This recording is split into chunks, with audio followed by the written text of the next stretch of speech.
Halo, apa kabar pemirsa? Kita berjumpa lagi dalam program Suara Parlemen Petang, edisi Selasa 24 November 2020 bersama saya Dadi Ramadan. Kami sudah menyiapkan beragam informasi seputar dinamika dan aktivitas Dewan Perwakilan Rakyat yang akan kami sampaikan kepada Anda pada hari ini. Dan tema kita pada hari ini kita akan membahas terkait dengan jangan lupakan guru honorer. Di sini dimana kita harus memperhatikan guru honorer sebagai salah satu guru yang masih belum bisa mendapatkan hak-haknya seperti layaknya para pegawai-pegawai swasta di luar sana. Dan kita berharap nanti pemerintah bisa mulai memperhatikan nasib para guru honorer di seluruh Indonesia. Dan kita akan membahas hal tersebut dalam tajuk utama. Namun sebelum itu kita akan menyaksikan dulu apa saja menjadi headline media online yang terbit pada hari ini pemirsa.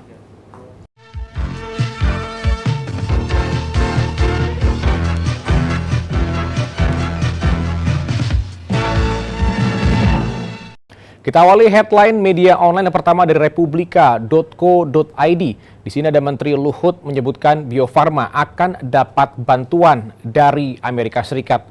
Menteri Koordinator Bidang Maritim dan Investasi Luhut Binsar Panjaitan memastikan keterlibatan Amerika Serikat dalam pengembangan vaksin di Indonesia. Ia mengaku sudah berbicara dengan pihak Amerika Serikat untuk bisa memproses ini dalam waktu dekat. Luhut menjelaskan pada Senin 23 November malam lalu, pihaknya sudah mengadakan diskusi dengan Menteri Kesehatan Amerika Serikat perihal hal tersebut. Diskusi tersebut juga melibatkan perwakilan Badan POM dan juga Wakil Menteri BUMN. Kerjasama ini menindaklanjuti pertemuannya dengan Donald Trump beberapa waktu lalu di Gedung Putih. Dalam pertemuan tersebut, Luhut mengapresiasi Amerika Serikat dalam penanganan COVID-19.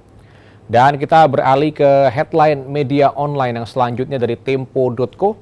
Di sini membahas 5 fraksi DPR RI menolak terkait dengan pembahasan rancangan Undang-Undang Ketahanan Keluarga tidak dilanjutkan pembahasannya. Badan Legislasi DPR RI memutuskan tak melanjutkan pembahasan rancangan Undang-Undang Ketahanan Keluarga. Keputusan ini diambil setelah 5 fraksi menyatakan menolak rancangan Undang-Undang Ketahanan Keluarga. Dengan selesainya harmonisasi, rancangan Undang-Undang Ketahanan Keluarga ini diputuskan tidak dilanjutkan. Kelima fraksi yang menolak adalah fraksi PDIP, fraksi Golkar, fraksi PKB, fraksi Demokrat, dan fraksi Nasdem.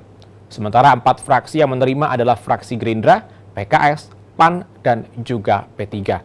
Pemirsa, barusan kita bahas bersama dengan Anda apa saja menjadi headline media online. Nanti kami akan kembali lagi untuk membahas tajuk edisi Selasa 24 November 2020 tentang jangan lupakan guru honorer. Selengkapnya sesaat lagi.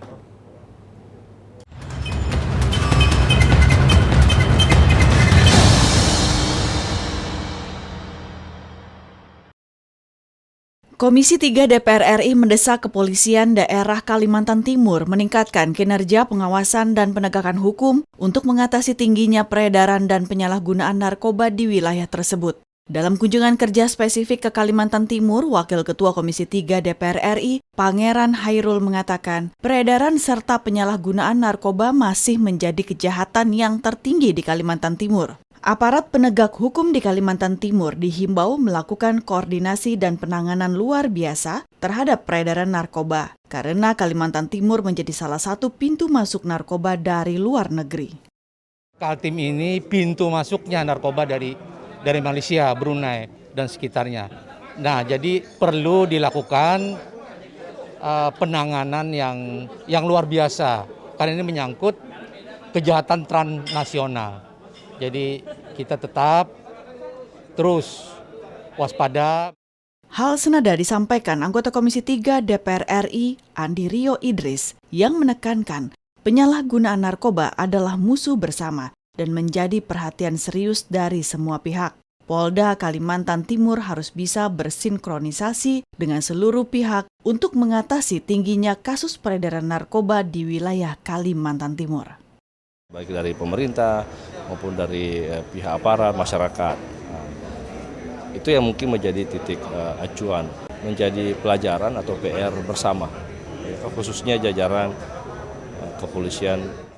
Dari Kalimantan Timur, Arif Nakka, TVR Parlemen melaporkan.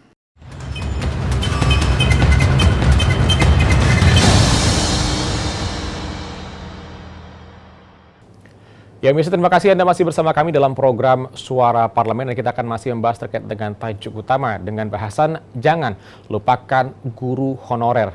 Di sini anggota DPR RI Ledia Hanifa Amaliah mengungkapkan seringkali pemerintah lupa ketika membahas belanja bantuan sosial, yakni guru honorer. Basis data yang digunakan terkait bantuan sosial selalu berasal dari data terpadu kesejahteraan sosial atau DTKS Kementerian Sosial. Politisi PKS ini membandingkan nasib guru honorer dengan pegawai swasta yang beda sekali treatmentnya. Ledia meminta pemerintah untuk tidak melupakan kesejahteraan guru honorer yang jumlahnya sangat banyak dan tersebar di seluruh penjuru negeri. Di sini Ledia mengkritisi sikap pemerintah yang belum bisa mengubah status guru honorer. Ledia menyatakan setidaknya pemerintah perlu memperhatikan nasib guru honorer di masa pandemi COVID-19. Tentunya kita berharap di sini pemerintah bisa mulai memperhatikan kesejahteraan guru-guru honorer di seluruh Indonesia karena jumlahnya cukup banyak. Yang dimana pemerintah sempat ingin mengangkat para guru honorer dengan status P3K, namun ternyata memang masih banyak kendala yang belum bisa dilakukan oleh pemerintah. Dan kita berharap nantinya pemerintah bisa menemukan solusi terkait dengan kesejahteraan dari para guru honorer. Pemirsa, kita masih akan membahas terkait dengan tajuk utama ini, jadi pastikan Anda jangan kemana-mana. Tetaplah bersama kami dalam program Suara Parlemen.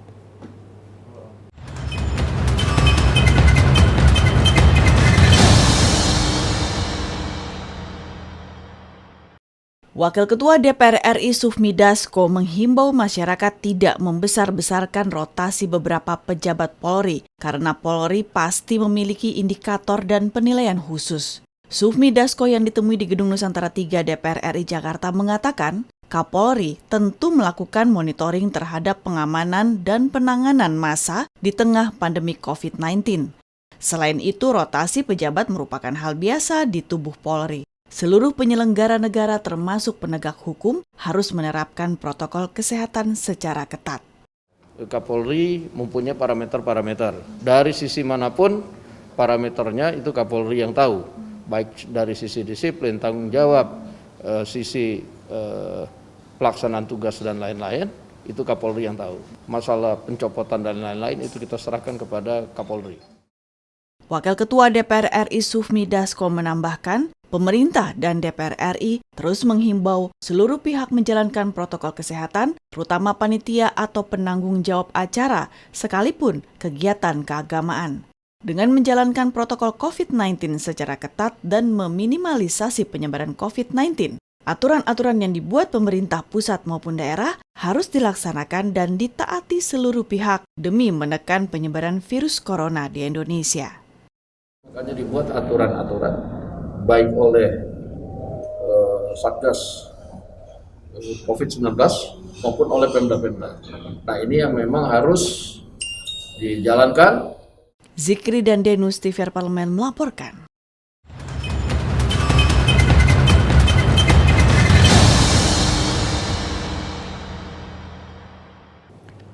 Ya, pemirsa, politisi PKS Ledia Hanifa juga membandingkan nasib guru honorer dengan pegawai swasta yang berbeda sekali treatmentnya. Di sini Ledia meminta pemerintah untuk tidak melupakan kesejahteraan guru honorer yang jumlahnya sangat banyak di seluruh Indonesia.